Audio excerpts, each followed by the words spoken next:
रात के सन्नाटे में हवेली का आंगन जैसे किसी तूफान का इंतजार कर रहा था। दीवारों पर टंगी पुरानी तस्वीरों में मुस्कुराते चेहरे आज जैसे सवाल पूछ रहे थे। उस घर की बहू आर्या, जिसके माथे की बिंदी अभी कुछ महीनों पहले ही सूनी हुई थी, आज पूरे परिवार के कटघरे में खड़ी थी। तुमने हमारे खानदान की इज्जत मिट्टी में मिला दी, बड़े जेठ राघव ने गरजते हुए कहा। आर्या ने सिर उठाया। उसकी आंखों में आंसू नहीं थे, सिर्फ ठंडा आत्मविश्वास था। मैंने क्या किया है ये बताइए, उसने शांत स्वर में कहा। तुम्हारे पति की मौत के पीछे तुम्हारा हाथ है, देवरानी स्नेहा ने जहर घोला। आर्या के पति आदित्य एक सड़क दुर्घटना में मारे गए थे, पर परिवार ने उस हादसे को साजिश बना दिया। हवेली के मालिक और आर्या के ससुर रिटायर्ड विधायक मोहनलाल चुप बैठे थे। उनकी चुप्पी सबसे ज्यादा खतरनाक थी। असल में कहानी की जड़ में लालच था। आदित्य के नाम पर करोड़ों की जमीन और एक ट्रस्ट था। आर्या कानूनी तौर पर उसकी उत्तराधिकारी थी, लेकिन परिवार को लगा कि एक अकेली विधवा को डराकर सब छीन लेना आसान होगा। हमें पता है तुम्हारा किसी से अफेयर था, राघव ने झूठ गढ़ा, और तुम संपत्ति के लिए आदित्य से छुटकारा चाहती थी, नेहा ने जोड़ा। आर्या की मुठिया भींच गई। ये वही लोग हैं जिनके लिए उसने शादी के बाद अपनी नौकरी छोड़ दी थी। किसी को नहीं पता था कि उसने नौकरी छोड़ी नहीं, बस छुपा ली थी। आप लोग मुझे बदनाम करके क्या हासिल करना चाहते हैं? उसने सीधा सवाल किया। मोहनलाल ने पहली बार कहा, अगर तुम चुपचाप सब कुछ हमारे नाम कर दो तो ये मामला यहीं खत्म हो जाएगा। ये सिर्फ आरोप नहीं था, ये सौदा था। तभी दरवाजे पर पुलिस जीप रुकी। इंस्पेक्टर चौहान अंदर आया। उसकी आंखों में घमंड और चेहरे पर सदा का नशा था। मैडम, आपको थाने चलना होगा, आपके खिलाफ शिकायत दर्ज हुई है, उसने कहा। आर्या ने देखा शिकायतकर्ता उसका अपना जेठ था। बिना सबूत? आर्या ने पूछा। चौहान हंसा। सबूत तो बन जाते हैं मैडम। उसकी बातों में इशारा साफ था, रिश्वत या समझौता। आर्या को हथकड़ी लगाने की कोशिश हुई। पूरे मोहल्ले की निगाहें हवेली पर टिक गईं। एक विधवा को अपराधी बनाकर ले जाया जा रहा था, पर जाते जाते आर्या ने मुड़कर एक वाक्य कहा, याद रखिएगा, सच छुपता नहीं, और जब सामने आता है तो बहुतों को डुबो देता है। थाने में उसके साथ बदसलूकी हुई, बयान तोड़ मरोड़ कर लिखे गए। चौहान ने उसे डराने की कोशिश की। तुम अकेली हो, परिवार तुम्हारे खिलाफ है, कोर्ट कचहरी में सालों फंस जाओगी। आर्या ने शांत स्वर में कहा, कानून सबके लिए बराबर होता है। इंस्पेक्टर चौहान ठहाका मारकर बोला। किताबों में उसी रात एक फोन आया। चौहान के चेहरे का रंग उड़ गया। उसने तुरंत कुर्सी सीधी की। जी सर, जी अभी छोड़ देता हूँ। कुछ मिनट बाद आर्या की हथकड़ी खोल दी गई। आप जा सकती हैं, चौहान ने बदले हुए लहजे में कहा। घर लौटते वक्त उसकी आंखों में आग थी। उसने आसमान की ओर देखा। आदित्य, अब खेल शुरू होगा। अगली सुबह पूरे शहर के अखबार में एक खबर छपी, नई जिला अधिकारी के रूप में आज पदभार संभालेंगी आईएएस अधिकारी आर्या वर्मा। हवेली में सबके हाथ से चाय के कप गिर पड़े। आर्या, वही आर्या जिला अधिकारी। मोहनलाल के चेहरे पर पहली बार डर दिखा। राघव के माथे पर पसीना था। स्नेहा के होठ सूख गए, और इंस्पेक्टर चौहान को समझ आ गया कि उसने किससे टकराने की गलती की है। आर्या ने ऑफिस में कदम रखा। उसकी आंखों में वही शांति थी, लेकिन अब उसके पीछे कानून की पूरी ताकत थी। उसने फाइल उठाई। पहली शिकायत, भूमि घोटाला, शिकायतकर्ता अज्ञात। फाइल पर नाम था राघव मोहनलाल शर्मा। आर्या हल्का सा मुस्कुराई। अब न्याय होगा, बिना पक्षपात के। लेकिन उसे नहीं पता था कि इस खेल में सिर्फ परिवार ही नहीं, एक बड़ा मंत्री और एक बिल्डर भी शामिल थे। और आदित्य की मौत शायद हादसा नहीं थी। क्या आदित्य की मौत के पीछे कोई साजिश थी? क्या आर्या अपने ही परिवार और भ्रष्ट सिस्टम के खिलाफ सच साबित कर पाएगी? और उस मंत्री का नाम सामने आते ही कौन सा राज फटेगा? जिला अधिकारी के रूप में आर्या वर्मा का पहला दिन पूरे शहर के लिए चर्चा का विषय था। वही आर्या जिसे कुछ दिन पहले तक उसके ही परिवार ने हत्यारिन साबित करने की कोशिश की थी, अब वही आर्या जिले की सर्वोच्च प्रशासनिक अधिकारी थी। ऑफिस में बैठे ही उसने सबसे पहले वही फाइल खोली, भूमि घोटाला। फाइल में दर्ज था कि शहर के बाहरी इलाके की 200 एकड़ सरकारी जमीन को फर्जी कागजों के जरिए एक प्राइवेट कंपनी को ट्रांसफर किया गया था। उस कंपनी का नाम था शर्मा इंफ्राटेक। आर्या के चेहरे पर हल्की मुस्कान आई। यह कंपनी उसके जेठ राघव और एक प्रभावशाली मंत्री विनोद त्यागी के साथ मिलकर चलाई जा रही थी। विनोद त्यागी राज्य के राजस्व मंत्री, सत्ता का बड़ा नाम, और उसके खास आदमी इंस्पेक्टर चौहान। आर्या ने तुरंत जांच कमेटी गठित की और रिकॉर्ड जब्त करने का आदेश दिया। उधर हवेली में हड़कंप मचा हुआ था। ये लड़की हमें बर्बाद कर देगी, राघव गुस्से में बोला। मोहनलाल ने ने गहरी सांस ली। वो अब सिर्फ बहू नहीं है, वो सिस्टम है। स्नेहा ने डरते हुए कहा, अगर जमीन वाले कागज निकल आए तो? राघव ने दांत भींचे, कागज निकलने ही नहीं चाहिए। उसी शाम मंत्री विनोद त्यागी का फोन आया। राघव जी, आपकी बहू बड़ी तेज निकली, लेकिन याद रखिए राजनीति में ताकत हमारी है। राघव ने धीमे स्वर में कहा, सर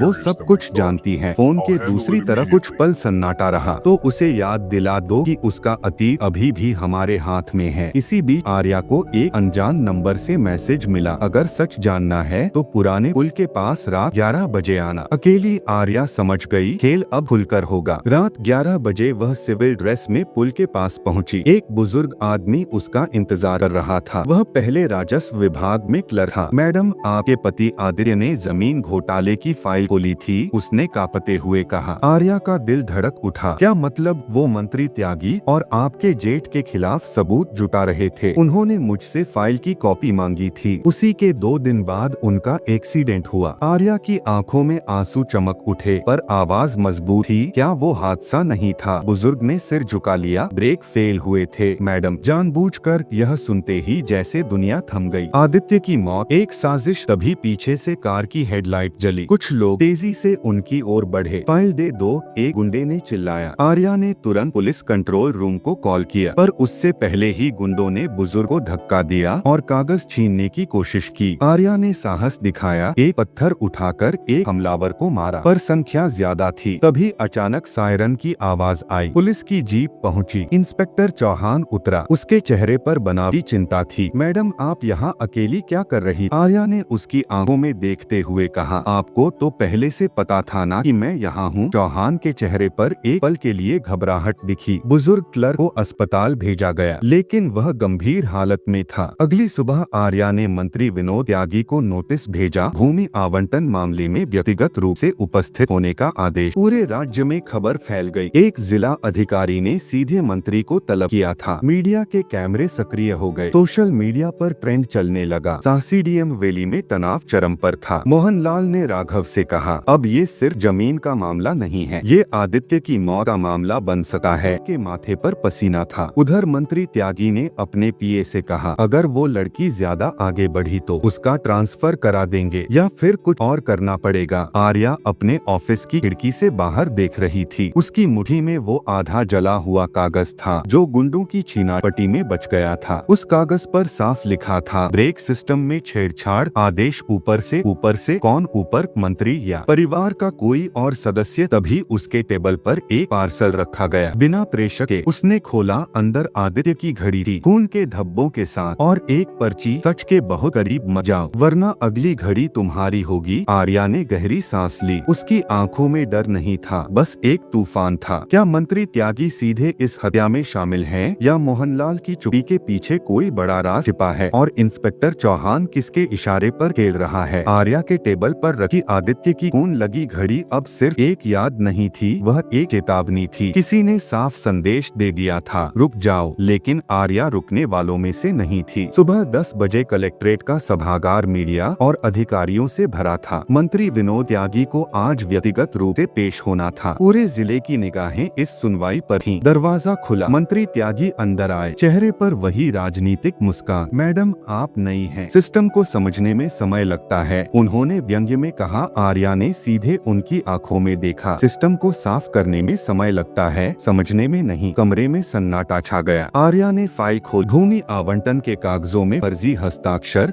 गलत मूल्यांकन और सरकारी मुहर का दुरुपयोग हुआ है, और यह सब आपकी अनुशंसा पर। मंत्री त्यागी हंसे। साबित कीजिए। तभी स्क्रीन पर प्रोजेक्टर चला। Bank transaction details, call records और कंपनी के share holding pattern. Sharma Infratech में राघव का 40% हिस्सा और बाकी 30% एक बेनामी खाते के जरिए जो मंत्री के करीबी के नाम था। राघव, जो पीछे बैठा था, घबरा गया। मंत्री ने गुस्से में कहा, ये सब फर्जी है, आप अपनी निजी दुश्मनी निकाल रही हैं। आर्या ने शांत स्वर में कहा, मेरी निजी जिंदगी अदालत में है, लेकिन ये फाइल जनता की है। उसी वक्त इंस्पेक्टर चौहान अंदर आया। मैडम, हमें सूचना मिली है कि आप सबूतों के साथ छेड़छाड़ कर रही हैं। आर्या समझ गई, चाल चली गई है। आप किसके आदेश पर आए हैं इंस्पेक्टर? उसने तीखे स्वर में पूछा। चौहान ने सीधा जवाब नहीं दिया, लेकिन उसकी आंखें मंत्री की ओर झुक गईं। तभी आर्या ने एक और दस्तावेज निकाला, internal vigilance report. Inspector Chauhan, आपने बिना उचित जांच के मेरे खिलाफ FIR दर्ज की। यह सत्ता का दुरुपयोग है और अब आप पर विभागीय जांच बैठेगी। चौहान का चेहरा उतर गया। मंत्री ने फोन उठाया। DM साहिबा, आप भूल रही हैं कि आपका ट्रांसफर 1 मिनट में हो सकता है। आर्या मुस्कुराई, और आप भूल रहे हैं कि हत्या का केस ट्रांसफर से नहीं रुकता। कमरे में फुसफुसाहट तेज हो गई। हत्या? मंत्री चौंके। आर्या ने पहली बार आदित्य की मौत का जिक्र सार्वजनिक रूप से किया। मेरे पति आदित्य वर्मा ने इस घोटाले की फाइल खोली थी। 2 दिन बाद उनकी कार के ब्रेक फेल हुए। फॉरेंसिक रिपोर्ट में छेड़छाड़ के संकेत मिले हैं। राघव की सांसें तेज हो गईं। तभी दरवाजा फिर खुला। अंदर आई स्नेहा। उसके हाथ कांप रहे थे। मुझे सच बताना है, उसने धीमे स्वर में कहा। तभी की निगाहें उसकी ओर मुड़ गईं। उस रात आदित्य भैया और राघव के बीच झगड़ा हुआ था। आदित्य ने कहा था कि वो मंत्री और कंपनी का नाम उजागर कर देंगे। अगले दिन राघव ने किसी को फोन किया था, काम आज ही होना चाहिए। राघव चिल्लाया, झूठ बोल रही है। स्नेहा की आंखों से आंसू बहने लगे। मैं डर गई थी, लेकिन अब और नहीं। मोहनलाल, जो अब तक चुप थे, खड़े हो गए। बस उनकी आवाज भारी थी। सबकी नजरें उनकी ओर मुड़ी। उन्होंने धीमे स्वर में कहा, इस साजिश में सिर्फ राघव और मंत्री नहीं, मैं भी शामिल था। कमरे में सन्नाटा टूट गया। आर्या की आंखें फैल गईं। पिताजी, उसके होंठ कांप गए। मोहनलाल ने सिर झुका लिया। मैंने सोचा था आदित्य परिवार की बदनामी कर देगा। मैंने राघव को रोका नहीं, बल्कि मौन सहमति दी। आर्या के दिल पर जैसे हथौड़ा पड़ा। जिस पिता समान व्यक्ति ने उसे सहारा दिया था, वही मंत्री त्यागी गुस्से में उठे। ये सब ड्रामा है, कोई सबूत नहीं है। आर्या ने मेज पर वो आधा जला कागज रख दिया। ब्रेक सिस्टम में छेड़छाड़, आदेश ऊपर से यानी आपसे मंत्री जी। कॉल रिकॉर्ड्स और लोकेशन डेटा आपके ड्राइवर तक पहुंचता है। मंत्री के चेहरे का रंग उड़ गया। तभी आर्या के फोन पर एक कॉल आया। राज्य मुख्य सचिव। आर्या, तुम्हारा ट्रांसफर आदेश जारी हो चुका है। तुरंत प्रभाव से कमरे में हलचल मच गई। मंत्री के चेहरे पर फिर मुस्कान लौट आई। आर्या ने फोन रखा। एक पल के लिए उसकी आंखों में दर्द झलका, फिर दृढ़ता। ट्रांसफर हो सकता है, लेकिन केस CBI को सौंपने का प्रस्ताव मैं अभी भेज रही हूँ। मंत्री का चेहरा सक हो गया। तभी बाहर से खबर आई, बुजुर्ग क्लर्क की मौत हो गई। कमरे में सन्नाटा छा गया। आर्या की मुट्ठी कस गई। अब ये सिर्फ परिवार या जमीन का मामला नहीं था, ये एक हत्या और सत्ता के दुरुपयोग का खुला युद्ध था। लेकिन असली झगड़ा अभी बाकी था। जैसे ही सब बाहर निकले, स्नेहा ने धीरे से आर्या के कान में कहा, दीदी, आदित्य भैया ने मरने से 1 दिन पहले कहा था, अगर मुझे कुछ हुआ तो असली गुनहगार घर के अंदर ही है, और वो राघव नहीं। आर्या के कदम वहीं रुक गए। अगर राघव नहीं तो फिर कौन? क्या मोहनलाल पूरी सच्चाई नहीं बता रहे, या कोई और छिपा हुआ खिलाड़ी है जो पर्दे के पीछे से सब चला रहा है? कलेक्ट्रेट से लौटे वक्त आर्या के दिमाग में सिर्फ एक वाक्य गूंज रहा था, असली गुनहगार घर के अंदर ही है, और वो राघव नहीं। अगर राघव नहीं तो फिर कौन? हवेली में अजीब सन्नाटा था। मीडिया बाहर डेरा डाले बैठी थी। मंत्री विनोद त्यागी पर जांच की तलवार लटक रही थी। इंस्पेक्टर चौहान को सस्पेंड कर दिया गया था, लेकिन आर्या जानती थी खेल अभी खत्म नहीं हुआ। रात के 1 बजे वह आदित्य के पुराने स्टडी रूम में गई। अलमारी के पीछे एक छोटा सा लॉकर था, जिसके बारे में सिर्फ वही और आदित्य जानते थे। लॉकर खोला, अंदर एक पेन ड्राइव और एक आखिरी पन्ने पर लिखा था, पापा दबाव में है, असली खेल कोई और खेल रहा है। अगर सच सामने आया तो पूरा राजनीतिक तंत्र हिल जाएगा। पापा मतलब मोहनलाल निर्दोष नहीं, लेकिन मास्टरमाइंड भी नहीं। आर्या ने पेन ड्राइव लैपटॉप में लगाई। स्क्रीन पर वीडियो चला। आदित्य किसी से बहस कर रहा था। वीडियो में सामने बैठा व्यक्ति दिखा, मोहनलाल का छोटा भाई चंद्रकांत, जो सालों से विदेश में बिजनेस करता था। परिवार में कम दिखा, लेकिन हर बड़े फैसले में उसकी सलाह मानी जाती थी। वीडियो में उसकी आवाज गूंज रही थी, राजनीति में इमोशन नहीं चलता आदित्य, ये जमीन करोड़ों की है। मंत्री त्यागी सिर्फ मोहरा है, असली सौदा मैंने तय किया है। आर्या की सांस रुक गई। चंद्रकांत, आदित्य वीडियो में कह रहा था, मैं ये सब उजागर कर दूंगा। चंद्रकांत हंसा, तो फिर तुम्हें बहुत सावधान रहना होगा, सड़कें फिसलन भरी होती हैं। वीडियो यहीं कट गया। आर्या का दिल जोर से धड़कने लगा। तो ये था असली चेहरा जो पर्दे के पीछे से सब चला रहा था। उसी वक्त दरवाजे पर दस्तक हुई। अंदर आ जाओ, आर्या ने कहा। दरवाजा खुला, सामने मोहनलाल थे, चेहरा थका हुआ। तुमने सब जान लिया? उन्होंने धीमे स्वर में पूछा। आर्या ने बिना घुमाए जवाब दिया। चंद्रकांत चाचा असली खेल वही खेल रहे थे, है ना? मोहनलाल की आंखों में पछतावा था। मैंने सोचा था बस जमीन का मामला है, लेकिन चंद्रकांत ने मंत्री और बड़े बिल्डरों से सीधा सौदा किया था। जब आदित्य ने विरोध किया तो उनकी आवाज भर्रा गई। आपने उन्हें रोका क्यों नहीं? आर्या की आवाज कांप गई। मैं डर गया था। राजनीति, पैसा, बाहुबल सब उसके पास था। मैंने सोचा बस धमकी देगा, लेकिन बात इतनी दूर चली जाएगी ये नहीं सोचा। तभी बाहर कार की आवाज आई। हवेली के गेट पर काली एसयूवी रुकी। चंद्रकांत खुद अंदर आया, चेहरे पर आत्मविश्वास। वाह आर्या, डीएम बनकर भी जासूसी कर रही हो, उसने ताली बजाते हुए कहा। आर्या सीधी खड़ी हो गई। आपने आदित्य की हत्या करवाई? चंद्रकांत हंसा। साबित कर पाओगी? आर्या ने लैपटॉप उसकी ओर घुमाया। वीडियो चल रहा था। एक पल के लिए उसके चेहरे की मुस्कान गायब हुई, फिर वापस आई। वीडियो एडिट किया जा सकता है, उसने ठंडे स्वर में कहा। और याद रखो, मेरा नेटवर्क मंत्री से भी ऊपर तक है। मोहनलाल गुस्से में बोले। चंद्रकांत अब बहुत हो गया। चंद्रकांत ने तीखी नजर डाली। भैया आपने भी तो चुप्पी साधी थी, अब नैतिकता की बात मत कीजिए। आर्या आगे बढ़ी। आपके खिलाफ हत्या, भ्रष्टाचार और आपराधिक षड्यंत्र का केस दर्ज होगा। चंद्रकांत मुस्कुराया। तुम्हारा ट्रांसफर हो चुका है, कल सुबह तक तुम इस जिले में नहीं रहोगी, और अगर ज्यादा बहादुरी दिखाई तो हादसे फिर हो सकते हैं। उसकी नजरें सीधी आर्या पर थीं। कुछ सेकंड के लिए हवा जैसे थम गई। आर्या ने दृढ़ स्वर में कहा, डराकर आप जीत नहीं सकते। चंद्रकांत झुककर उसके पास आया और फुसफुसाया, तुम्हें लगता है तुम अकेली हो? तुम्हारे ऑफिस में भी मेरा आदमी है। यह सुनते ही आर्या के दिमाग में बिजली सी कौंध दी। अगर ऑफिस में कोई गद्दार है तो उसकी सारी रणनीति लीक हो रही है। चंद्रकांत मुड़कर बाहर चला गया। हवेली में फिर सन्नाटा। आर्या ने तुरंत अपने विश्वसनीय एडीएम को फोन किया। सभी सर्विलांस फुटेज और कॉल रिकॉर्ड सील कर दो, किसी पर भरोसा मत करना। लेकिन तभी उसके फोन पर एक और मैसेज आया, कल सुबह 8 बजे प्रेस कॉन्फ्रेंस मत करना, वरना तुम्हारे खिलाफ नया केस तैयार है, रिश्वत लेने का। आर्या समझ गई ये सीधी धमकी है। रात गहरी हो गई थी। वह बालकनी में खड़ी आसमान देख रही थी। अब यह लड़ाई सिर्फ न्याय की नहीं, उसकी इज्जत, उसके अस्तित्व की थी। पीछे से स्नेहा आई। दीदी अगर आपको कुछ हो गया तो? आर्या ने शांत मुस्कान दी। सच बोलने वाले को गिराया जा सकता है, हराया नहीं। लेकिन अंदर कहीं एक डर भी था, अगर ऑफिस में ही कोई गद्दार है तो क्या वह सुबह तक सुरक्षित रहेगी? और सबसे बड़ा सवाल, क्या चंद्रकांत के पास ऐसा कौन सा सबूत है जिससे वह आर्या को ही भ्रष्ट साबित कर सकता है? सुबह के 7:45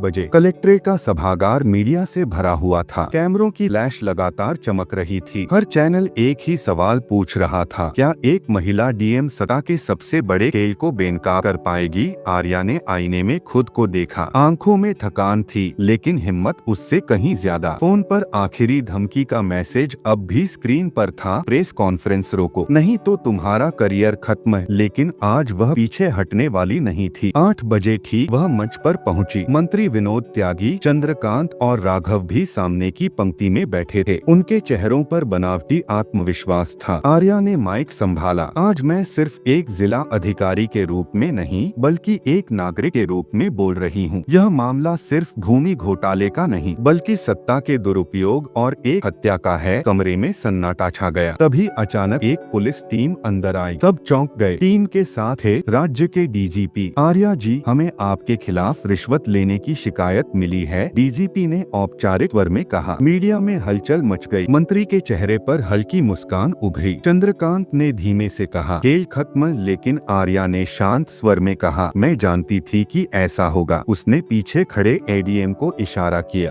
प्रोजेक्टर स्क्रीन पर वीडियो चल पड़ा। वीडियो में दिख रहा था चंद्रकांत का आदमी आर्या के ऑफिस में एक लिफाफा रख रहा है। उसी समय दूसरा कैमरा एंगल वही आदमी फोन पर कह रहा है, सर प्लान के मुताबिक पैसे रख दिए हैं। डीजीपी ने चौंकर स्क्रीन देखा। आर्या बोली, मेरे ऑफिस में जो गद्दार था वह पकड़ा जा चुका है। पूरी रिकॉर्डिंग विजिलेंस टीम के पास है। चंद्रकांत के चेहरे का रंग उड़ गया। ये फर्जी है, वह चिल्लाया। आर्या ने दूसरा वीडियो चलाया, आदित्य और चंद्रकांत की बहस वाला क्लिप और साथ में फॉरेंसिक रिपोर्ट। ब्रेक सिस्टम में जानबूझकर छेड़छाड़ की पुष्टि हो चुकी है। कॉल रिकॉर्ड्स और बैंक ट्रांजैक्शन भी सामने हैं। मंत्री त्यागी ने उठकर बाहर निकलने की कोशिश की, लेकिन डीजीपी ने रास्ता रोक लिया। मंत्री जी, आपको पूछताछ के लिए हमारे साथ चलना होगा। कैमरों की फ्लैश तेज हो गई। राघव कुर्सी पर बैठा कांप रहा था। मोहनलाल पीछे खड़े थे, सिर झुकाए। चंद्रकांत आखिरी दांव खेलना चाहता था। आर्या, सोच लो, राजनीति बहुत गंदी होती है। आर्या ने सीधे उसकी आंखों में देखा। गंदी राजनीति को साफ करना ही प्रशासन का काम है। पुलिस ने चंद्रकांत और मंत्री दोनों को हिरासत में ले लिया। सभागार में सन्नाटा था। फिर अचानक तालियों की गूंज उठी। लेकिन कहानी यही खत्म नहीं हुई। डीजीपी ने गंभीर स्वर में कहा, आर्या जी, आपके ट्रांसफर आदेश पर फिलहाल रोक लगा दी गई है। राज्य सरकार ने विशेष जांच टीम गठित की है। मीडिया के कैमरे उसकी ओर मुड़ गए। मैडम, आपने अपने ही परिवार के खिलाफ कदम उठाया, कैसा महसूस कर रही हैं? आर्या की नजरें एक पल के लिए मोहनलाल पर गईं। न्याय रिश्तों से बड़ा होता है। अगर अपनों की गलती छुपाई जाए तो समाज कभी नहीं सुधरेगा। हवेली में शाम को सब खामोश बैठे थे। राघव गिरफ्तार हो चुका था। चंद्रकांत और मंत्री न्यायिक हिरासत में थे। मोहनलाल आर्या के पास आए। बहू, नहीं बेटी, मुझसे गलती हुई, क्या मुझे माफ करोगी? आर्या की आंखों में दर्द था, लेकिन कड़वाहट नहीं। माफी तभी मिलती है जब इंसान अपनी गलती स्वीकार कर ले। आपने आज वो कर लिया। कुछ दिनों बाद अदालत में केस चला। फॉरेंसिक सबूत, बैंक रिकॉर्ड्स और गवाहों के बयान ने सच्चाई साबित कर दी। को न्याय मिला। शहर में आर्या की चर्चा सिर्फ एक अधिकारी के रूप में नहीं, बल्कि एक साहसी महिला के रूप में होने लगी। एक ऐसी महिला जिसने विधवा होने का दाग, परिवार के आरोप और सत्ता की धमकियों को अपने आत्मसम्मान से छोटा साबित कर दिया। कुछ महीनों बाद एक समारोह में आर्या ने भाषण दिया, इस कभी खरीदी नहीं जा सकती, उसे अपने कर्मों से कमाना पड़ता है। जो लोग सत्ता और पैसे के बल पर दूसरों को झुकाने की कोशिश करते हैं, उन्हें याद रखना चाहिए, कानून से बड़ा कोई नहीं। हॉल तालियों से गूंज उठा। मोहनलाल पहली पंक्ति में बैठे थे, गर्व और पछतावे के मिले-जुले भाव के साथ। आर्या ने मंच से उतरते हुए आसमान की ओर देखा। आदित्य, तुम्हें न्याय मिल गया। और कहानी यहीं अपने चरम पर पहुंचती है। एक महिला अधिकारी जिसने साबित कर दिया कि सम्मान खरीदा नहीं जा सकता, उसे कमाना पड़ता है। सत्ता, पैसा और रिश्ते सब बेकार हैं अगर इंसान में ईमानदारी और साहस नहीं है। सच देर से आता है, लेकिन जब आता है तो हर झूठ को बेनकाब कर देता है।